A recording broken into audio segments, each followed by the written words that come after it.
തുറക്കലുമായി ബന്ധപ്പെട്ട് ഉന്നത ഉദ്യോഗസ്ഥരുടെ യോഗം വിളിച്ചു ചേർത്തിരിക്കുകയാണ് മന്ത്രി വി ശിവൻകുട്ടി. ജില്ലാ കളക്ടർമാർ, തദ്ദേശ സ്വയംഭരണ സ്ഥാപനങ്ങളിലെ പ്രതിനിധികൾ തുടങ്ങിയവരുടെ യോഗമാണ് ചേർന്നത്. പൊതുവിദ്യാഭ്യാസ ഡയറക്ടർ ഷാനവാസ് IAS, വിദ്യാഭ്യാസ വകുപ്പിലെ മറ്റ് ഉദ്യോഗസ്ഥർ എന്നിവർ യോഗത്തിൽ പങ്കെടുക്കുകയും ചെയ്തിരുന്നു.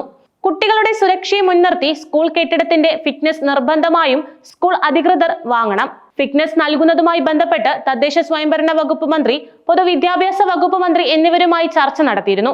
ഇതുമായി ബന്ധപ്പെട്ട അറിയിപ്പ് തദ്ദേശ സ്വയംഭരണ സ്ഥാപനങ്ങളെ അറിയിച്ചിട്ടുമുണ്ട്. സ്കൂൾ തുറക്കുന്നതിന് മുൻപ് തന്നെ ഫിറ്റ്നസ് സർട്ടിഫിക്കറ്റ് വാങ്ങിയിരിക്കണം. വാടക കെട്ടിടത്തിൽ പ്രവർത്തിക്കുന്ന സ്കൂളുകളും ഫിറ്റ്നസ് സർട്ടിഫിക്കറ്റ് വാങ്ങേണ്ടതാണ് എന്നാണ് ചർച്ചയിൽ ചൂണ്ടിക്കാണിച്ചത്.